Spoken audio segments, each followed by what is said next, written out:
This is Tell Me What to Read, powered by Booktopia. I'm Sarah McDuling, and today I'm here with my fellow category managers, Shanu, Prasad and Ben Hunter, to talk about the books we're excited for in October 2022. Ben, as our fiction category manager and expert on all things fiction, would you like to begin by talking about some fiction? Oh, I'd be delighted to. Fiction is absolutely enormous in October, as is everyone's category. And I'm gonna run through some Australian titles because there's this plethora of international names, but man, Australian fiction is something very close to my heart. And some authors I've been hanging out with, signing books with, include Diana Reid, who has a new book called Seeing Other People. It is like this short power punch, beautiful summery novel, which is set in that summer 2021-22, like a post-lockdown hedonist extravaganza, and there's a lot of matchmaking, romance, and millennial Gen Z kind of nonsense going on, right? And there's a story about a sister relationship, which in something that's like really propulsive and or exhilarating, is actually like really nuanced and interestingly done. So that's just like a really intelligent summer read from the author of Love and Virtue, Diana Reid. Brilliant book. On the other end of the fiction scale is rural Australian noir, which is like going off so hard. And one of my absolute favorite authors in this space is Chris Hammer, and he's got a new book. It is called The Tilt, and it's bloody brilliant. It's set on the Murray.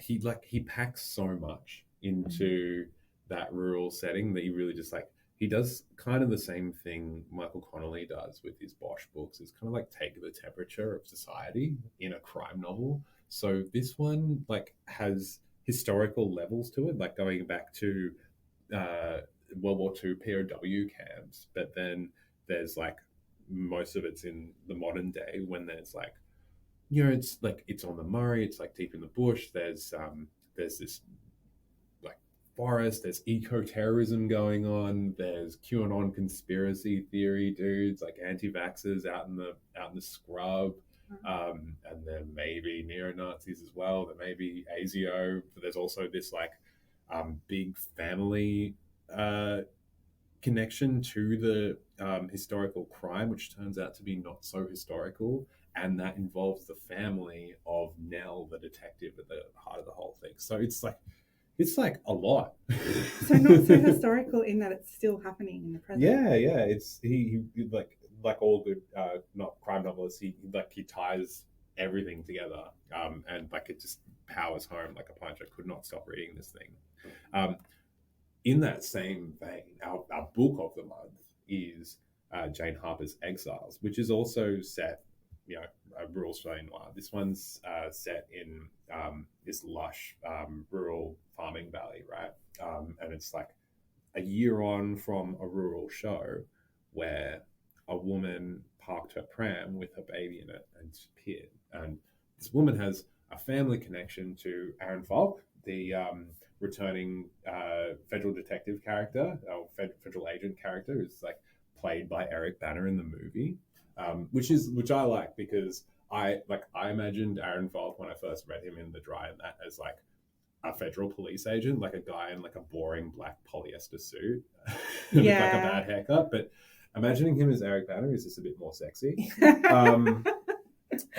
what a difference between the romance that happens in that first book, doesn't it?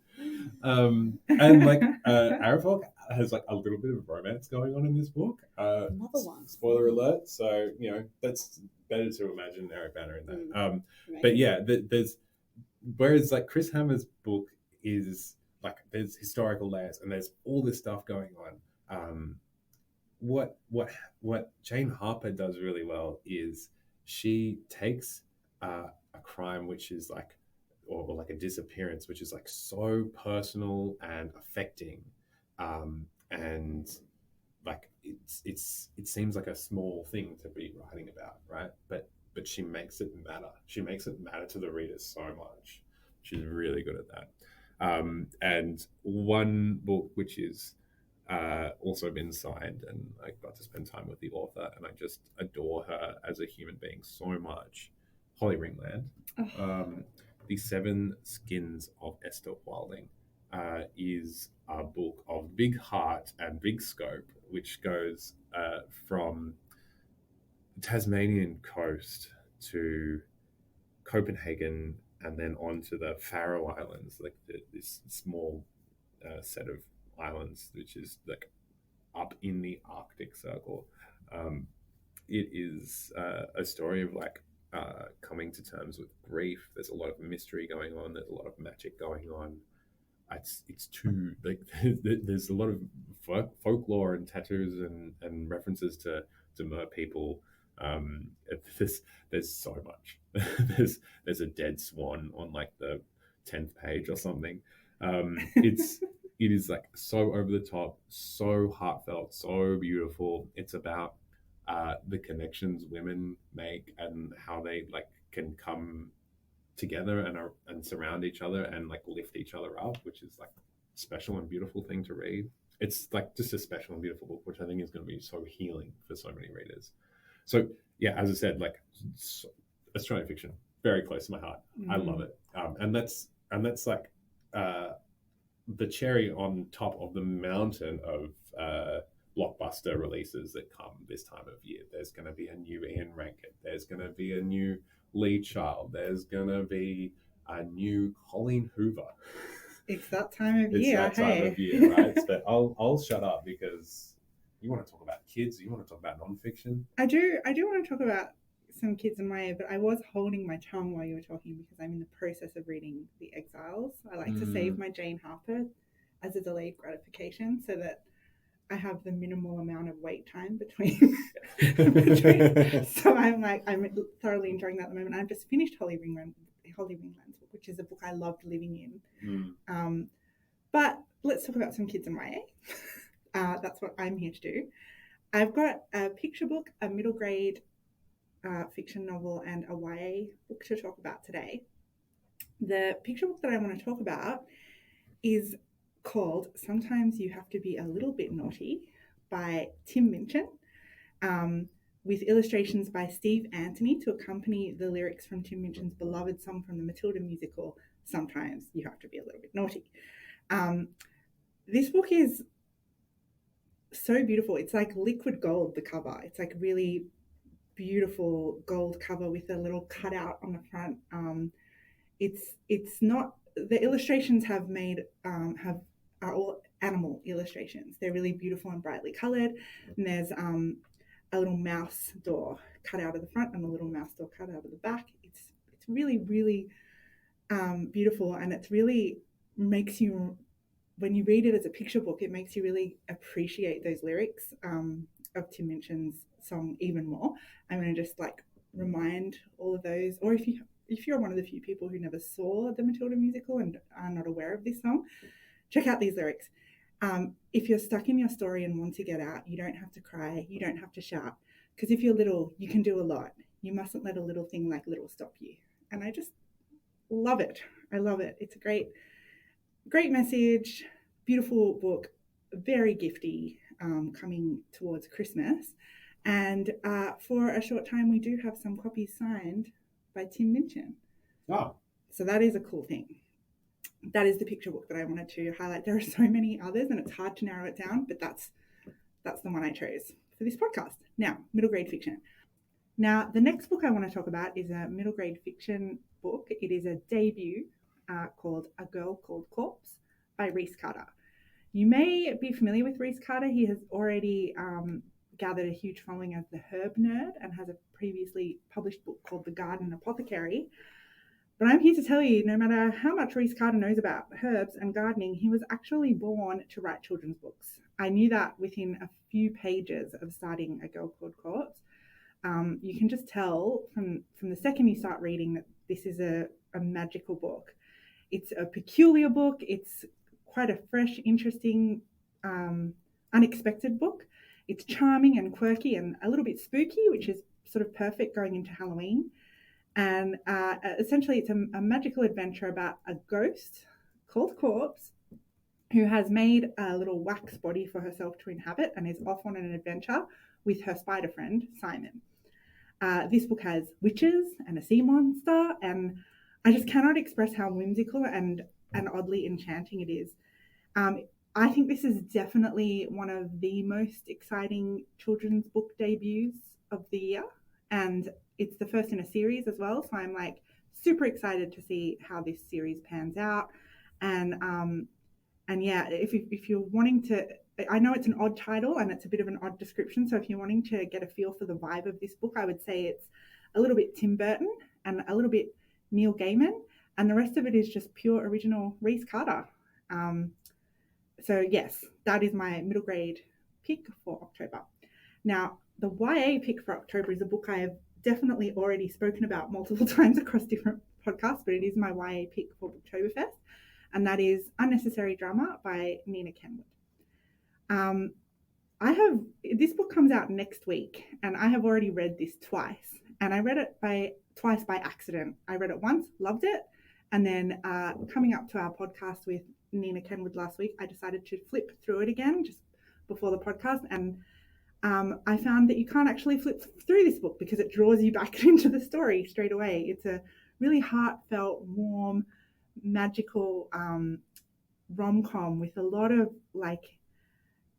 it's a rom-com, and I love rom-coms, and I don't want to say anything that sounds like I am talking down rom-coms, but it's not as light and frothy as you may expect from your average rom-com. It has a really, really lovable, really relatable narrator in the main character, Brooke, and it's hilarious. I actually laughed so much reading this book. I cried both times.